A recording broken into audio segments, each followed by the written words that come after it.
días donde van a venir los 7 grandes que se comprometieron en Londres en la última reunión de los 7 grandes, con lo cual creo que va a haber muchos más visitantes espontáneos que no es posible cuantificar ahora. Qué bueno, me alegro mucho. Señor. Bueno, yo soy Claudio Bertonati, tengo 27 años y hace 8 que trabajo en la conservación de la naturaleza, ahora dentro de la Fundación Vida Silvestre Argentina. Me gustaría que explicáramos a la gente para qué sirve cada, excepto por supuesto en el caso de Epifanio, que trabaja en medios de comunicación muy concretos, para qué sirve cada una de estas asociaciones o instituciones no gubernamentales a las cuales ustedes pertenecen. ¿Para qué sirve o a qué se dedica la Asociación Ornitológica del Plata? La Asociación Ornitológica del Plata empezó dentro del ámbito académico en el Museo de Ciencias Naturales, en el Rivadavia. En el Rivadavia, que no se llamaba todavía Rivadavia, en el año 16, cuando era director Ángel Gallardo. Y desde esa época edita una revista de carácter científico sobre aves, que es El Hornero. La conservación de la naturaleza en Argentina. ¿Sabés decir primero hipopótamo antes que guanaco? ¿No? Entonces esos cursos tienen una función básica, que es la de reconocer cuál es nuestra fauna, porque los pueblos se distinguen de las naciones entre sí, no solamente por la lengua, la historia, la cultura, y la flor nacional, por la naturaleza, los paisajes, la fauna y la flora. Pregunto además, ¿el pájaro o las aves en general son buenos testers de la calidad del medio ambiente? Sí, las aves son buenos animales. En general son fáciles de ver, eso ya es una buena característica. No, pero te quiero preguntar esto. Claro, y en segunda instancia, su presencia, por ejemplo, la presencia de rapaces, y que son consumidores de tercer grado, indica que todo lo que está abajo más o menos funciona, porque si hay mucha contaminación, los rapaces que están en la punta de la pirámide multiplican, por ejemplo, el efecto del DDT en la cáscara de sus huevos, que entonces se rompen y... ¿Cuáles son las aves rapaces? Sí, los halcones, las águilas, chimangos, caranchos, así que es cierto lo que... Hablo de ecología urbana, Miguel, porque hace muy poquito hicimos una nota con Eduardo Calvo sobre el tema de la contaminación del río Reconquista, y en algunos sitios donde a raíz de gestiones de la Municipalidad de Tigre se está decontaminando el río Reconquista, aparecen las garzas, van apareciendo, se va recomponiendo la fauna, esto quiero decir. Lo mismo ocurre en Córdoba, al lado de Embalse, donde estaba la mina de uranio de Embalse, la central atómica de Embalse. Esa mina está siendo reciclada en este momento y la naturaleza se acomoda a esta mano del hombre que tapa uno de los hechos que la ha desequilibrado, ¿no? O lo cubre o termina de usar esa parte de la tierra. Entonces se reconstruye, se reconstituye toda la fauna y la flora, espontánea y naturalmente, claro. Y aquí cerca tenemos a la costanera, de la cual también tenemos un ejemplo de la reconstitución, ¿no es cierto?, de la fauna. ¿Es cierto? ¿Sí? Vos te querés dedicar a eso, te querés referir a eso, digo. No, que muchas veces encontramos noticias que son, aparecen y cubren todos los medios, y por ahí esa noticia está en África o está en el Golfo Pérsico, en materia ambiental hablo, ¿no? Sí, sí. Y por ahí nos descuidamos que noticias que tenemos ahí al lado, como es la Costanera Sur, que está en el río, en el corazón de Buenos Aires, y que un poco por desidia a veces de las autoridades, por falta de atención, por una inercia de no hacer nada a veces en materia pero vamos a ambiental. poner de acuerdo, que Costanera Sur, que la reserva Costanera Sur esté con el grado de deterioro que tiene en este momento, no es culpa de vida silvestre. No, desde luego, ni de la Asociación Ornitológica del Plata, ni de Amigos de la Tierra. Ni de Miguel Greenberg. Ni de Miguel Greenberg, al contrario, si no está peor es porque estas entidades están trabajando para eso. Nosotros hemos nucleado a voluntarios que hacen jornadas de limpieza. Estas jornadas de limpieza, que es un título paquete, significa ir a juntar basura. Puesto un buen romance, claro. Y a un chico fachero, entre comillas, no le gusta ir a juntar basura. Pero sin embargo, hay conciencia en mucha gente, sobre todo en los jóvenes, que hay que hacer eso para darle a la imagen, a una imagen de la reserva mejorada, ¿no? Y lo logran. Se logra poco a poco, pero con mucho esfuerzo. Claudio, me contabas fuera de cámara que hubo un presupuesto destinado por el Consejo Deliberante a mantener a mantener en buenas condiciones la Reserva Costanera Sur. ¿Y ese presupuesto, ustedes indagaron qué pasó con él? Bueno, habría que preguntarle al intendente, que debe ser la respuesta dónde está, porque hasta ahora en la reserva no se ha invertido. A nosotros nos duele mucho porque si hoy en día la reserva está desagradable o con más basura y no tiene una imagen de un parque nacional idílico, es justamente porque las inversiones que se han destinado a la reserva nunca han llegado a la reserva, ¿no?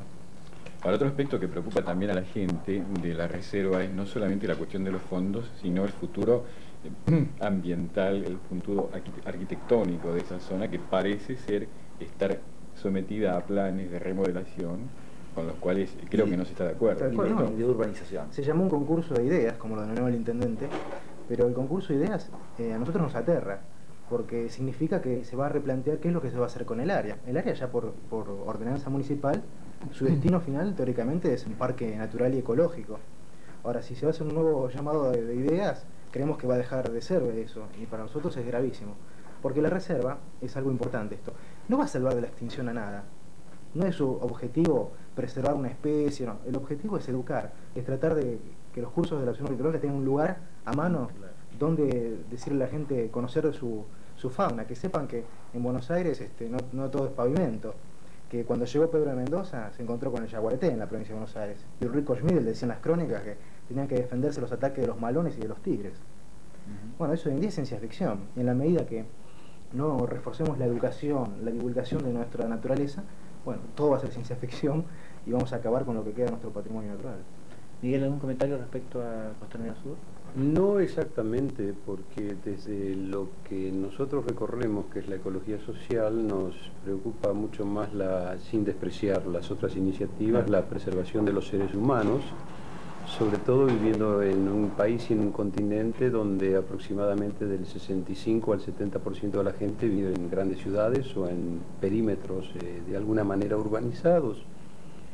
Con lo cual tenemos problemas de salud, básicamente, que es ahí donde se refleja, y cosas que no producen víctimas visibles desde un punto de vista masivo, son problemáticas. Es un tema que venimos empujando hace mucho tiempo, que es el contenido de tetraetilo de plomo en las naftas, que se producen en el país, pero que no están al alcance de la comercialización. Y el resto... Es decir, que hay naftas ecológicas que no tienen tetraetilo de plomo, exactamente, que en el país se exporta. Exactamente, y quiere decir que no es que no tenemos la tecnología, la tecnología está, y se exportan a los países donde ya el tetraetilo de plomo ha sido prohibido. En ese sentido estamos retrasados, y sobre todo en un trabajo que hemos venido haciendo en los últimos 2 años en la Asamblea Ecológica Permanente en la Cámara de Diputados de la Nación. Que es un órgano asesor de la Cámara de Diputados. No es exactamente, es una iniciativa ciudadana, ad hoc, es un lobby reconocido como grupo de presión, que ha tenido el éxito de ayudar a redactar leyes importantes como proyectos. Lo que no ha tenido es poder para que esas leyes tengan despacho de comisión y entren en el recinto para ser debatido, correcto. Con lo cual todo nuestro trabajo del anteaño pasado ahora termina el periodo de sesiones y lamentablemente, como hay un ritual, cada 2 años van a parar al archivo y todo lo que hicimos no sirvió para nada. Entonces pero eso... absolutamente seguro que vos lo vas a hacer de nuevo. No, la gente que está trabajando en esto, por supuesto, pero ¿qué ocurre? Nuestro país no tiene una ley marco para la protección del medio ambiente que incluya la figura del hito ecológico, que es una de las cosas cruciales. ¿Y qué harían ustedes con un delincuente ecológico? No hay nada que esté previsto, es decir, un delincuente ecológico generalmente en nuestro país no es un señor encapuchado, sino que suele ser grandes empresas, colectiveros.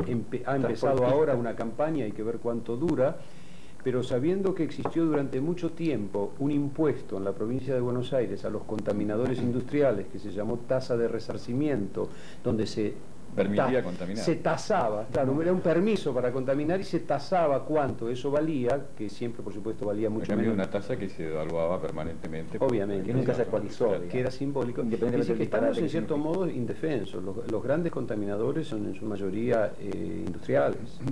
Y eso es algo que nuestra ley, nuestra legislación, nuestro código no prevé.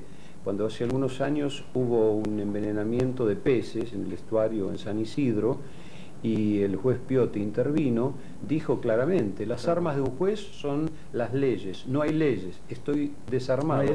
No, aunque hubiese averiguado quién tiró arsénico en el río, no podía ir preso o multado o lo que fuera, ni podía clausurar la FAC. Hay un problema también grave, que es, normalmente los delitos contra la naturaleza, contra la fauna, contra la flora, son minimizados, se cajonean, dicho en una jerga.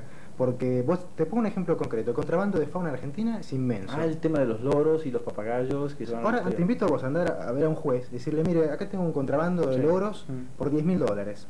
Te van a empezar a mirar con cara de rara, ¿no? Y si no pasas por loco. Y segundo, si vos le decís en cambio a esa persona, cerrás la puerta, entras de vuelta, decís, no, mire, vengo a hacer una denuncia por un contrabando de $10.000, pero de cocaína. inmediatamente movilizan todo. O decís de electrónica, dejemos la droga a un lado. Igual, la atención es mayor, porque... Sí, o corpiños paraguayos, Sí. cualquier cosa. Ahora, hablas de animales vivos, de lobos, y se matan de risa. Y es más, el juez que se dedica a esto puede pasar a ser el loco de los pajaritos. Yo creo que tiene que ver con lo que a la gente le interesa, en definitiva. En un análisis un poco sui generis, los políticos actúan en base a lo que ven que la gente recibe bien. Entonces, el tema ecológico hasta ahora ha sido una preocupación de algunas pocas personas. Y, en definitiva, un político no va a ocupar mucho tiempo en algo que va a poner contentas a 500 o a 2000 personas. Creo que el hecho de los pingüinos ha puesto en la palestra que a la gente le preocupan estas cosas y va a ser un poco lento, pero aunque sea por una cuestión interesada, los legisladores van a sancionar la ley del delito ecológico. Te voy a dar un par de ejemplos. Vamos a hablar de los pingüinos dentro de 3 minutos, pero quiero terminar con el tema de ecología política. Hace poco tiempo, hablando con el embajador alemán y luego con el consejero de prensa de la embajada, le preguntábamos cómo había sido la evolución histórica de los verdes alemanes. Ustedes recuerdan que los verdes, un movimiento ecologista alemán que consiguió una cantidad muy importante de bancas en el Parlamento alemán, de pronto comenzaron a perder fuerza por 2 argumentos, básicamente. Primero, porque hubo muchas internas, provenían de distintos partidos, hubo internas dentro del movimiento, pero más importante aún es porque todos los partidos políticos alemanes asumieron la responsabilidad de promover todo lo que tuviera que ver con lo ecológico. Entonces desapareció la necesidad de un movimiento específicamente dedicado a eso. Como sabrá ahí, Miguel, claro. Cosa que lamentablemente no ha sucedido aquí, porque basta ver la última campaña, el tema ecológico no apareció porque todavía, como decíamos aquí, no significan votos. Pero ¿sabes qué, Miguel? Va a aparecer en la medida que los medios de comunicación presionemos, hagamos lobby, como vos acabas de decir, seguro. Pero no solamente en la Cámara de Diputados, hagamos lobby a punto de partida de informar a la gente y que la gente tome conciencia en lo posible, desde luego, en lo posible hablo en términos de información, para que de alguna manera haga lobby sobre sus propios diputados. Y esto va a generar una conciencia pública. Y entonces los políticos necesariamente, inexorablemente se van a tener que ocupar del tema ecológico. Esto no hay vuelta. Pasemos a los pingüinos. Yo creo que a usted le debe interesar seguramente la opinión de los expertos que tenemos hoy en la mesa y que de alguna manera, en términos de romper el hielo, hemos conversado sobre estos temas generales y ahora vamos a ir a temas específicos. El primero de ellos es el tema de los pingüinos. Yo quisiera hacer una breve introducción a esto. En el año 74 se hizo en Puerto Madryn un primer Congreso Argentino de Ecología. ¿Primer y único o hubo otros? No, todos son primeros, siempre. Sí, es cierto. La acotación de Miguel es muy atinada porque han habido una serie de primeros y sin duda que para el año que viene, para fin de año, se está organizando ya un encuentro, El primer encuentro ecológico y para abril del año que viene la naciente Secretaría de Ambiente, actualmente Comisión Nacional de Política Ambiental, CONAPA, está justamente preparando un congreso ambiental. Bien, la cuestión es que en el año 74 se hizo este encuentro de expertos en ecología a la luz de la inauguración de una planta industrial muy importante en esa zona que fue la planta de Alvar. Alvar contribuyó en gran medida a la realización de este encuentro y esto significó algo digno de destacar en cuanto a la preocupación ambiental de una empresa. Por distintas razones históricas muy argentinas, esto no se continuó. Quizá en nuestra actual continuidad institucional y constitucional podamos tener entonces esa línea de preocupación empresaria, que creo que también se está manifestando, sobre todo a través de percibir lo ambiental como un negocio, el negocio verde, ¿no es cierto? Pero bienvenida sea también esa vertiente. La cuestión es que cerca de Madrid, en la península de Valdés, fuimos a visitar la elefantería marina, una concentración única en el mundo, una de las pocas, y hubo, mirando al mar, me llamó la atención un pato que navegaba muy cercanamente. Ese pato luego se fue acercando hacia la costa. Obviamente que nos separaba de la costa una alambrada que nos separaba sobre todo de los elefantes marinos, según parece, para que nosotros no le hiciéramos daños a ellos, ¿no? Y este pato sale del agua, comienza a caminar, que no está el pato sino un pingüino, y sumamente curioso, muy curioso, se dirige exactamente hacia el lugar donde yo estoy. Comienza a mirarme realmente como un pato muy raro, ¿no? Que está de este otro lado del alambrado, que no huele a mar, que no huele a muchas cosas. Miro el pingüino. Vos, el pato raro, el pato raro, eso, claro. Este pingüino estaba absolutamente negro, empetrolado. El guardafauna de ese lugar me explicó, sí, me explicó que lamentablemente ese ser tan maravilloso, que me miraba con tanta curiosidad, con una curiosidad infantil, de niño, de científico, de animal, ¿no? Me decía, está condenado a no vivir porque está empetrolado. Y este es un fenómeno periódico, les estoy hablando del año 74, y un fenómeno que hasta ese momento venía repitiéndose y que luego del 74 esta parte ha seguido repitiéndose. En este momento nosotros hemos asistido a toda una manifestación de preocupación social muy grande. No es la primera vez que ocurre, es la reiteración de un episodio, pero bienvenido sea el hecho de que hoy nos hayamos dado cuenta en forma conjunta como para quizá comenzar a preparar las bases de defensa, ¿no? Aquel cuerpo de bomberos o de apaga incendio de algo que periódicamente ha venido repitiéndose y quizá lo siga. Ahí estamos viendo algunas imágenes que apoyan lo que estamos diciendo. Vamos a seguir conversando, por supuesto, sobre estas imágenes. Digo, la pregunta tiene que ver con ¿qué le ocurre a los pingüinos cuando toman contacto con el petróleo? En el acto en que se empetrolan o que sienten que tienen petróleo en las plumas, buscan salir del agua. ¿Por qué? Porque el petróleo anula el efecto aislante del frío que tiene su plumaje. Su plumaje actúa como un traje de neopreno de los buzos, o sea, hay una capita de aire que se mantiene gracias a un aceite con el que ellos mismos se untan, y de esa forma pasan prácticamente el invierno en el mar, no tocan tierra. El petróleo anula esa capita aislante y el plumaje se moja. El pingüino siente frío y inmediatamente busca salir. Y curiosamente, una de las causas concomitantes de la muerte, porque no es una sola, es el hambre. El pingüino no se resiste a volver al agua y entonces no tiene que comer. Eso se agrava con la debilidad que le produce el frío, claro. Y con la intoxicación que se suma porque trata de quitarse el petróleo del plumaje y se lo traga intoxicándose. Si el pingüino además tiene parásitos que suelen tenerlo, bueno, el proceso puede ser más rápido todavía. Así que es inexorable que mueran, digo. Es inexorable, sí, si no se actúa, el ave está condenada, ¿no? En más o menos días se muere. Claudio, ¿qué hizo Vida Silvestre? ¿Mandó gente a colaborar con la posibilidad de generar supervivencia en este tipo de... Bueno, se improvisó un programa de emergencia de rescate de pingüinos. Básicamente lo que se hizo fue tratar de hacer gestiones con el Ministerio de Defensa para tratar de localizar la mancha y actuar sobre ella, todos los responsables.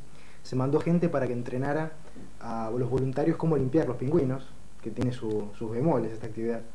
Y también gente para hacer una evaluación del impacto del derrame sobre los pingüinos. Hoy en día, gracias a esa investigación, se puede saber que hay 16.350 pingüinos afectados por lo menos, porque muchos otros no pudieron ser contabilizados porque murieron en alta mar, porque murieron en la costa y la marea los retiró, o porque están en áreas donde no pudieron ser, son inaccesibles y no pudieron ser contabilizados. Claudio, ¿afecta más a un sexo de pingüinos, machos que hembras? Aparentemente, los animales afectados, los sexos es equitativo, pero con una tendencia a afectar más a los machos. Es posible porque los machos aparentemente son los primeros que vienen en las migraciones.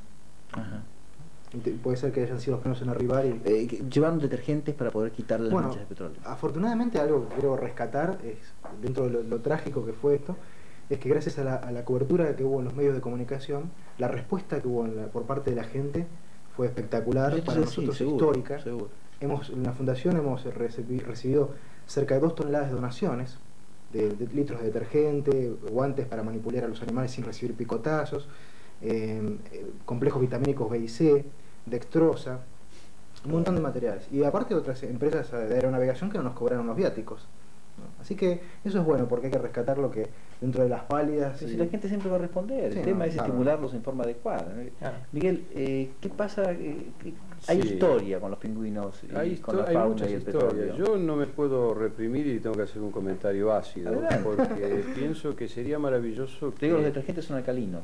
Solidariamente pasara lo mismo con los 700.000 niños por debajo del índice de nutrición aceptable que hay en el conurbano de nuestra ciudad, ¿no?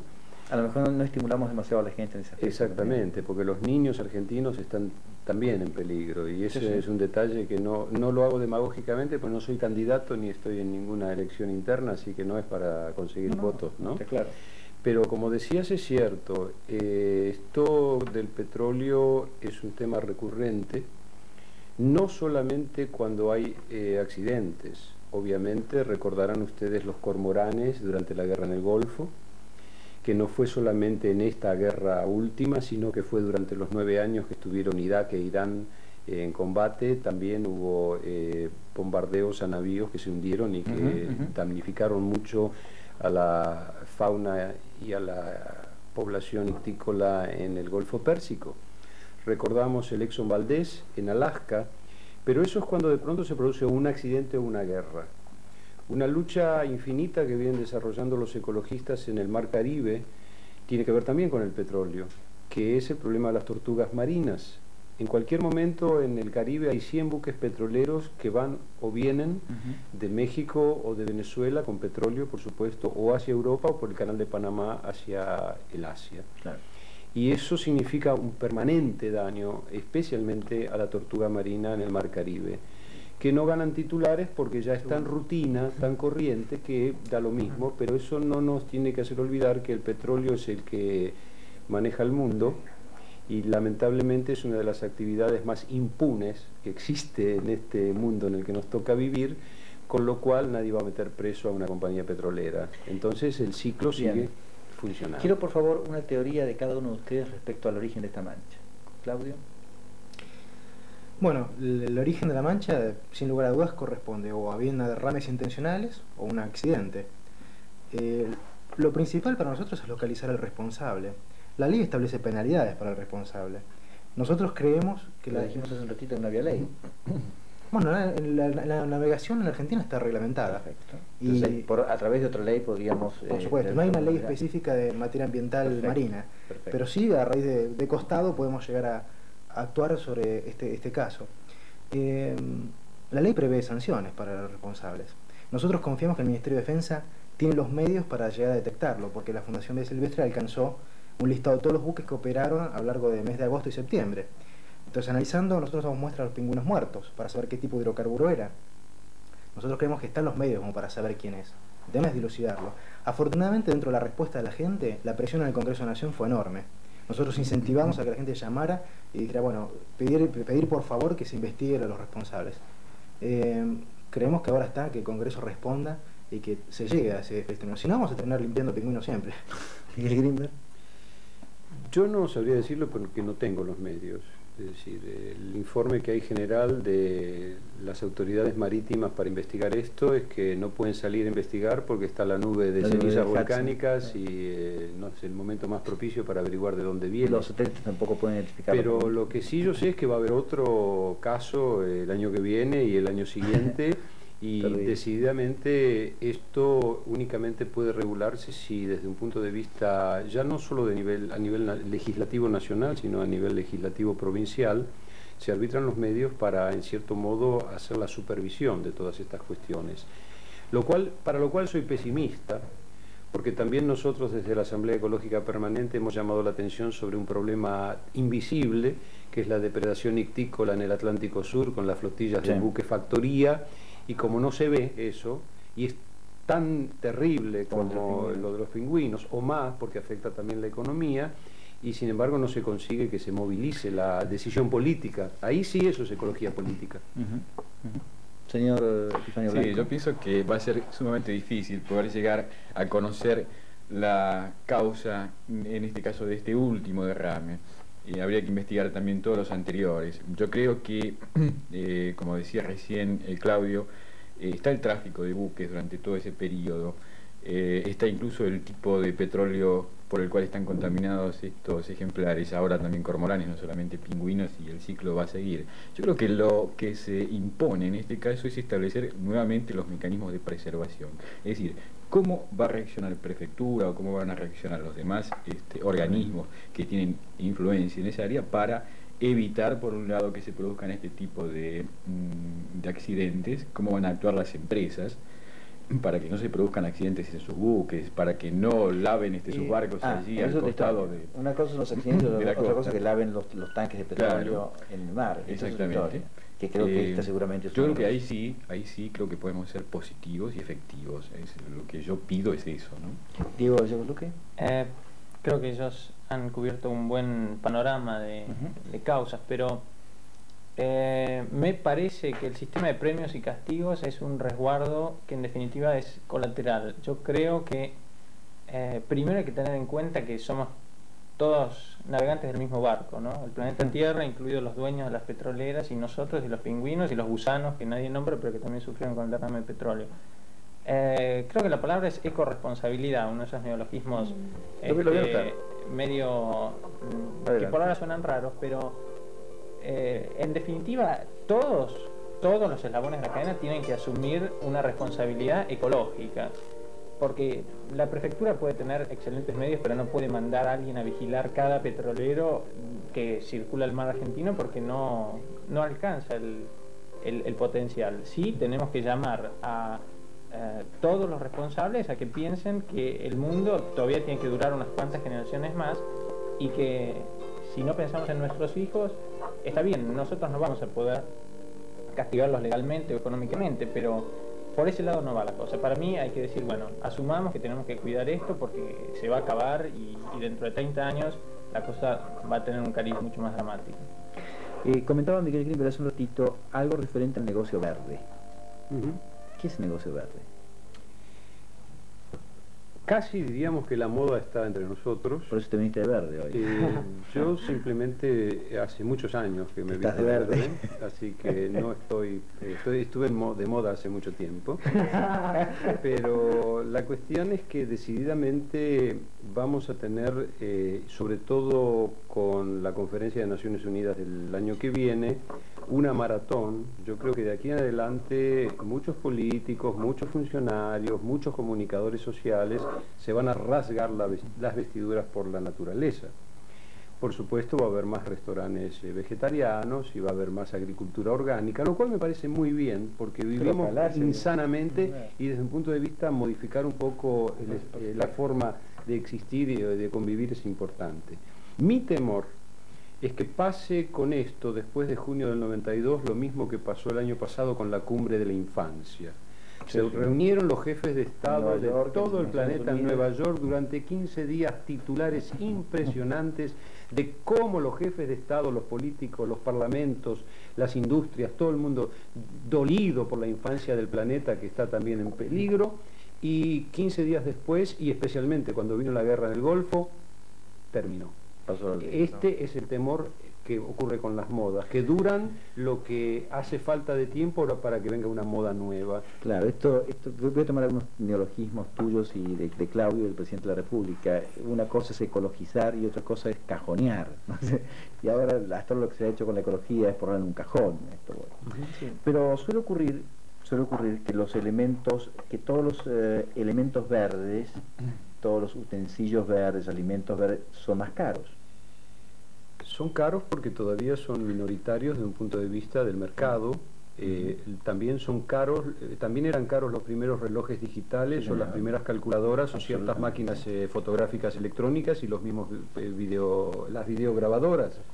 Eso ocurre en todo mercado cuando aparece un producto nuevo. Pero lo que sí me parece fundamental destacar, para que yo no parezca un escéptico, es que en cierta medida lo estoy comprobando por mis vinculaciones con ciertos establecimientos educativos primarios y secundarios, e incluso con el lanzamiento hace unos días del programa Tesoro de UNICEF en cuanto a la preservación ambiental, que de alguna manera los chicos están naciendo ecologizados. Los niños y los adolescentes se están ecologizando, quiere decir que tal vez pase la moda, pero no va a pasar la conciencia. Y lo que están haciendo estos niños en este momento, creo, para usar otro neologismo, están verdificando a sus papás. Y con eso yo creo que paulatinamente vamos a ir consiguiendo que la sociedad funcione en esa dimensión, pero no ya como moda, sino como responsabilidad participante, ¿no? Muchas gracias a todos. Diego Gallegos Luque, Epifanio Blanco, Miguel Grimberg, Claudio Bertonati. Me gustaría cerrar el programa con una imagen que Claudio Bertonati tiene, porque la de Diego es más pequeña, más chiquita. La de Claudio es de Vida Silvestre, es más importante. Sí. Gente importante. Eso es. Que por favor terminemos el programa con ese pingüino que tiene Claudio en la solapa. Bueno, gracias. Un poco como colofón de lo que quisimos poner o proponer en este mensaje. De tal manera que muchas gracias por acompañarnos, y vamos a continuar con el tema de la ecología, con neologismos o sin ellos, porque estamos absolutamente convencidos que es el camino adecuado para devolver este planeta que nos han prestado a nuestros hijos y a nuestros nietos en las mejores condiciones posibles. Gracias nuevamente a todos y nos volvemos a encontrar exactamente en una semana. Gracias a vos.